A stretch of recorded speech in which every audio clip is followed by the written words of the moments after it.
내 안에서 뭐 꿈을 꾸거나 아니면 말씀이 있다가 떠오르는 이 메시지나 이것이 정말 하나님께서 나에게 주신 확실한 메시지인가? 아니면 어떻게 분별해야 되는 건가? 이거를 말씀 안에서 바르게 정리하는 게 너무나 중요한 것 같아요.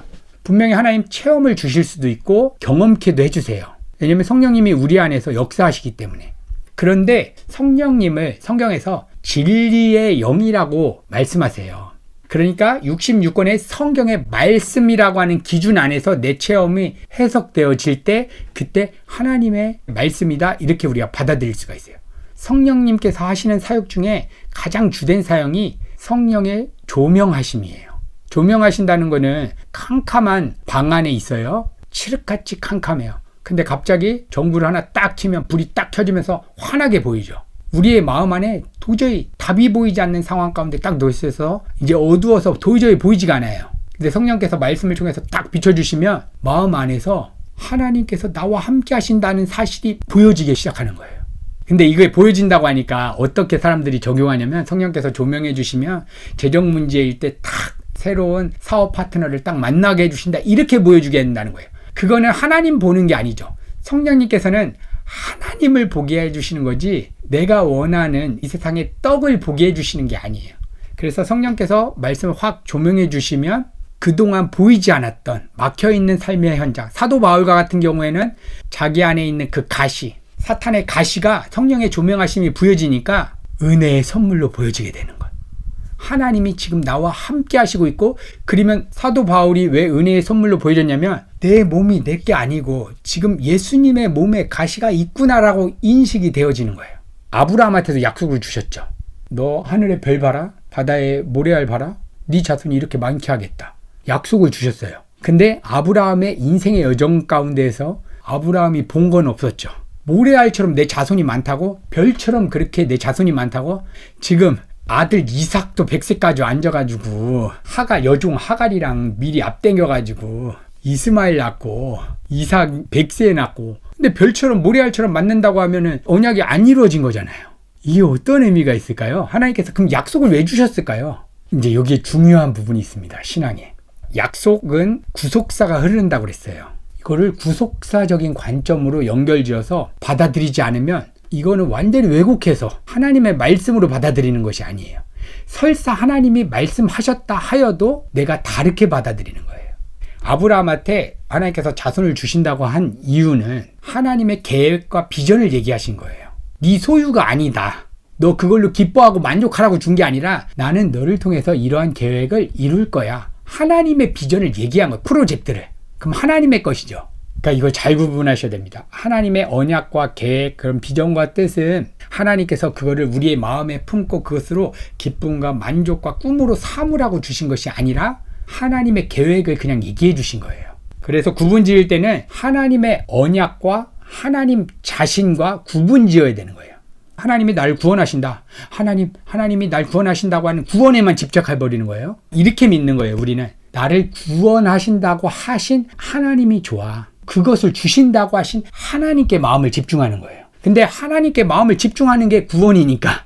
그러니까 하나님께서 많은 사람들에게 약속을 주셨는데 하나님 자신이 아니라 약속에 집착하니까 하나님을 다 버리게 되는 거예요. 아브라함도 자녀를 주신다고 했는데 하나님이 주신다고 하는 그 자녀에 집착하게 되니까 인간적인 방법으로 여종 하갈과 연합해서 이스마엘을 낳았어요. 근데 그냥 그 약속에 집착하지 않으면 하나님이 언젠가 아기 낳게 하실 수도 있고 안 낳게 하신다고 해도 뭐 하나님의 뜻과 계획이 있겠지. 내 목적은 하나님의 약속이 아니라 약속을 하시는 하나님 자신이야. 여길로 마음이 가야 되는 거예요. 이게 잘 분별되지 않으면 약속을 붙잡고 하나님을 버리는 거예요. 하나님이 주신다라고 하는 이 자녀, 이거에 마음이 사로잡히면 내 마음을 하나님께 다 드릴 수가 없다.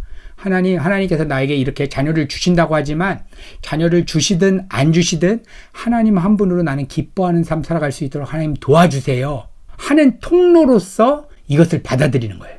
예를 들어서 앞으로 이제 큰 사업의 현장을 주서 이제 100억, 200억 큰 손이 되는 사람으로 쓰시겠다 약속을 주시면 진짜 하나님의 것으로 받아들이려면 하나님 그거를 안 주셔도 상관없어요. 만약에 하나님이 주시고 싶으면 주시되 절대로 이걸로 내가 기쁨과 만족으로 삼지 않을 수 있도록 내 마음을 꽁꽁 붙잡아 주세요. 그래서 날마다 이 재정에 대해서 내 마음이 십자가에 죽는 그 십자가의 연합의 삶 살아갈 수 있도록 하나님 도와주세요. 이거 하라고 이 약속을 주시는 거예요. 이 돈 가지고 앞으로 줄 거니까 이걸로 집착하고 이걸로 널 크게 해주실 거야. 뿌듯한 마음 가지라고 준 게 아니라 이거를 안 주셔도, 그래서 실제 하나님이 자녀 이삭을 준 다음에 갖다 바쳐보라고 하는 거예요. 그러니까 자녀를 갖다 바치게 하는 그 신앙을 경험케 하기 위해서 하나님께서 우리에게 주시는 거예요. 약속을.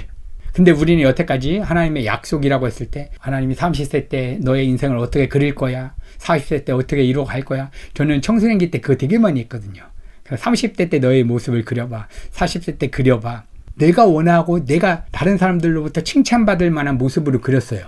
그걸 왜 주셨냐면 그 자리로 하나님이 나를 안 이끄신다 하여도 하나님이랑 지금 하루하루 동행하는 것이 더 기쁩니다라는 것을 하나님께서 가르쳐 주시기 위해서 약속을 주시는 거예요.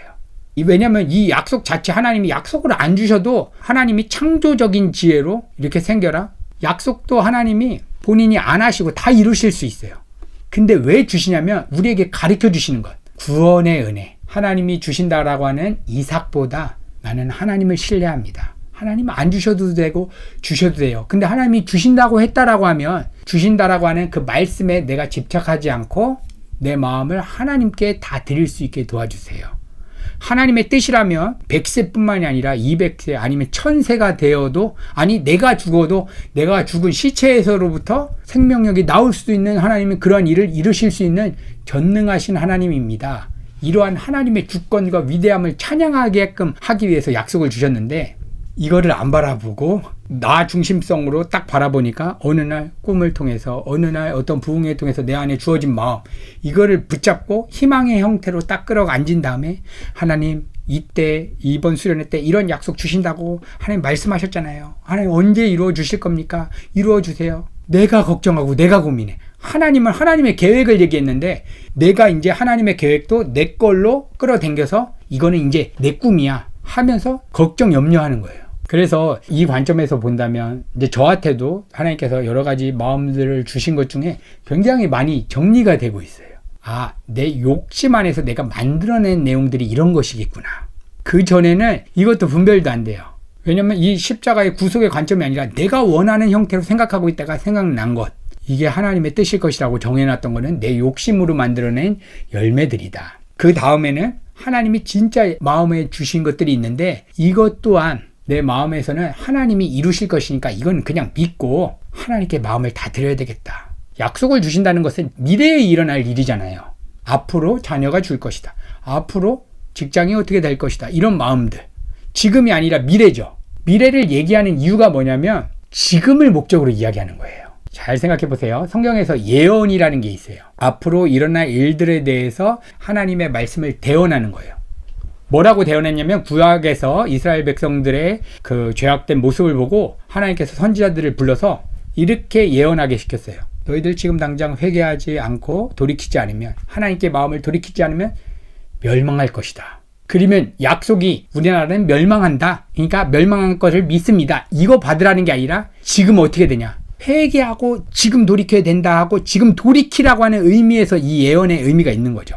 그러면 내 안에 하나님께서 주시는 그 언약의 말씀들, 마음들은 지금이에요. 아브라함에게도 동일해요. 자녀 줄 거야. 근데 아브라함은 지금 어떻게 해야 돼요? 하나님이 자녀를 주신다고 했으니까 자녀에 대한 걱정을 내려놔야 되겠죠. 왜냐면 하나님이 주신다고 했는데 내가 왜 걱정하냐. 하나님의 때면 하나님이 나오게 하시겠지. 아니면 하나님이 당신의 창조적인 방법으로 우리의 지성을 뛰어넘는 방법으로 어떻게 알아서 하시겠지. 그러니까 자녀를 주신다고 한 이유는 자녀에 대한 걱정을 하지 말라는 의미예요. 지금 순간. 그게 하나님의 말씀, 언약의 말씀을 나의 말씀으로 취하는 믿음의 방법이에요. 지금 나의 삶으로 가져와서 지금 내가 해야 될 것. 하나님께서 우리 자녀를 통해서 하나님께서 어떠한 일을 이루시겠다는 마음을 주셨어요. 그러면 어떻게 받아들일까요?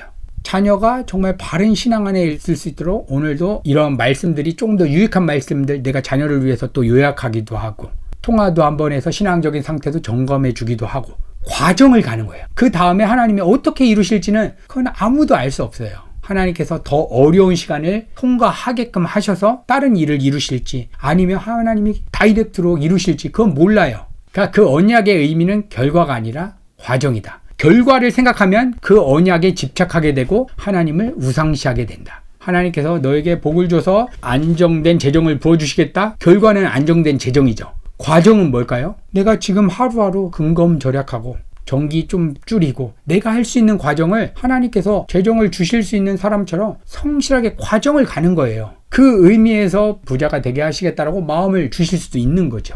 약속으로 주신 거는 지금의 순간을 성령의 조명하실 가운데 보게 하신다.